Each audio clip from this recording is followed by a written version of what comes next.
Muito bem. Na Grécia Antiga, os gregos representavam toda a dinâmica do universo, toda a dinâmica do ser humano, de forma mitológica, atribuindo a todos esses fenômenos a responsabilidade de um deus. E haviam dois deuses muito curiosos. Um deles era Apolo. Apolo representava a razão, a forma perfeita, a ordem, a estética, né?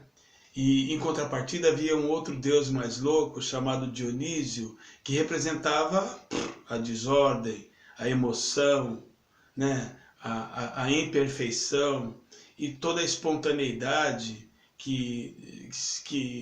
do ser humano, onde não havia nenhum tipo de gestão, nenhum tipo de controle, representava realmente esse descontrole. E os gregos viviam muito bem com essas duas, né, com essas duas manifestações do seu psiquismo, da sua estrutura ontológica. Eles agiam assim de forma plena, uma hora agindo de forma emocional, outra forma razoável, uma hora fazendo as coisas de forma perfeita, outra hora fazendo de forma improvisada.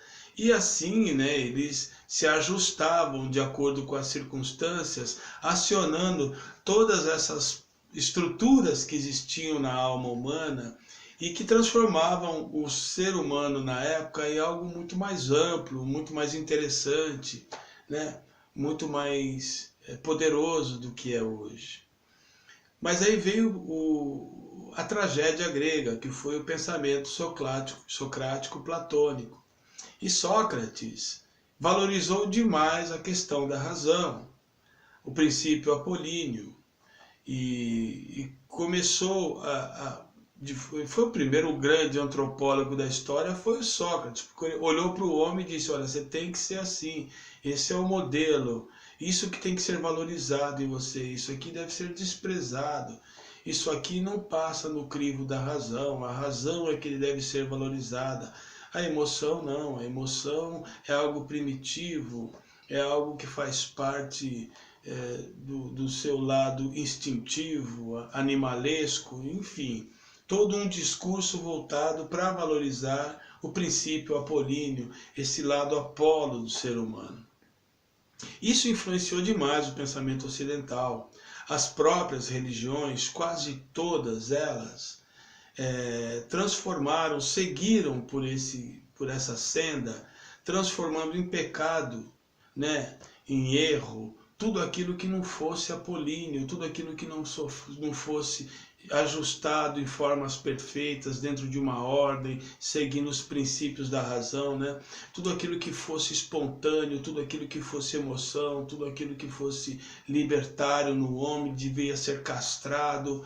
Então juntou-se já uma predisposição patriarcal, uma coisa, sabe, que a gente já traz, que a gente sofreu também uma influência muito grande para reforçar esse lado guerreiro, esse lado, né, masculino, né, em detrimento desse outro lado, que poderia ser o nosso lado feminino.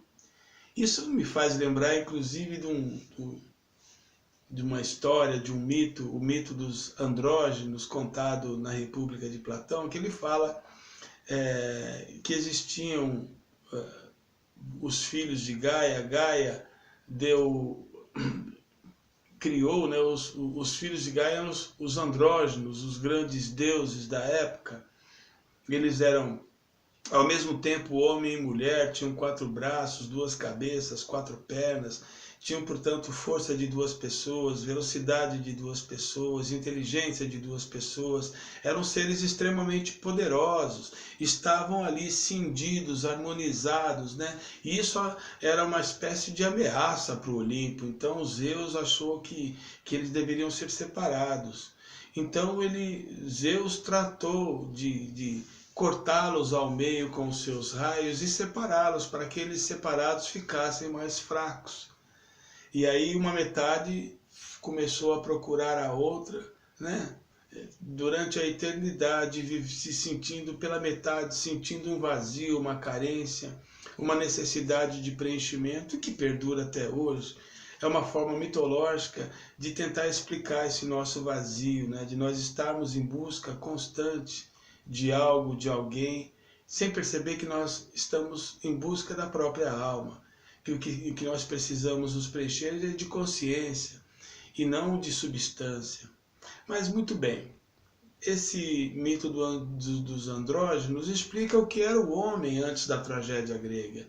Eu falo tragédia grega porque acabou influenciando o pensamento, começando até na própria Grécia. Sófocles, quando escreveu o Édipo Rei, que até hoje é encenado, né, uma verdadeira tragédia, porque quando Édipo percebe que casou-se com a própria mãe, ele entra numa crise moral absurda, as dores morais são terríveis, e ele não encontra outra forma de se punir que não seja cegando os próprios olhos e depois vivendo pedindo esmola nas ruas. Então o final muito triste, é realmente uma tragédia. Por quê?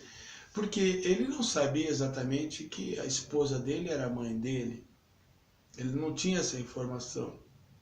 Mas isso acabou acontecendo. Mas como o princípio apolíneo, o princípio da razão, da ética, né, estava muito reforçado naquela época, então foi uma forma de dizer que ele estava se punindo, ele estava se mutilando justamente para poder reafirmar a ideia de que nós temos que seguir esse lado reto, perfeito, ajustado, em ordem, razoável, que é vendido como a única possibilidade de existir nesse mundo.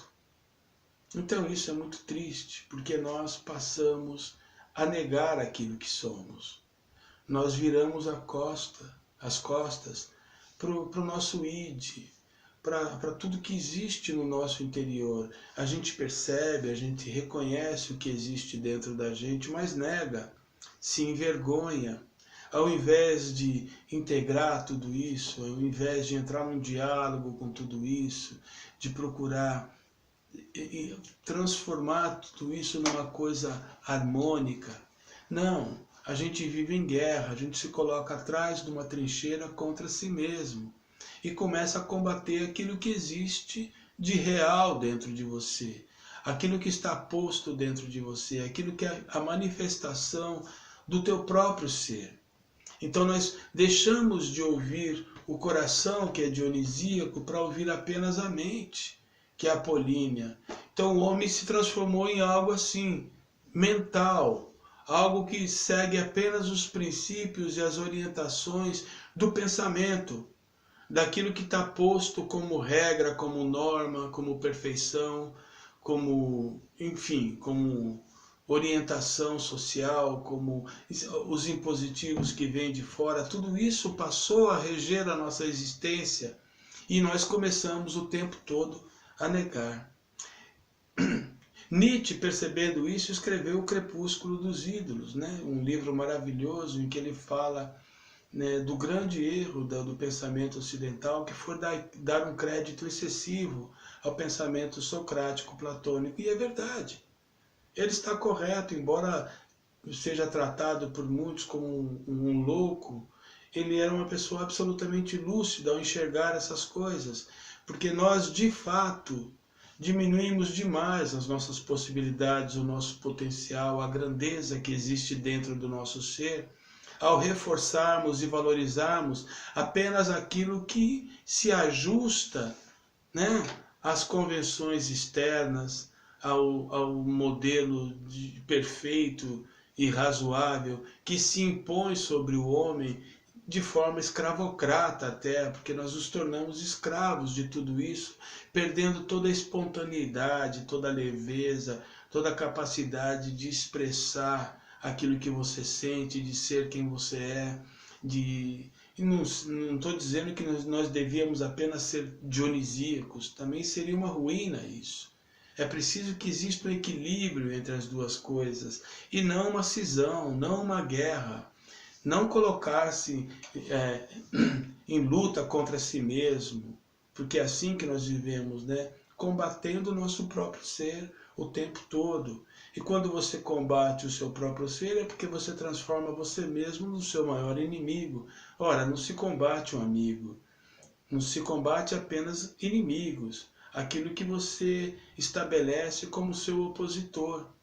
Então a gente tem que tomar muito cuidado com isso, rever muitas coisas, pensar em tudo que existe dentro da gente para criar um sistema interno, um sistema psíquico mais amoroso, mais compreensivo, de maior aceitação. Ok? Até o próximo vídeo.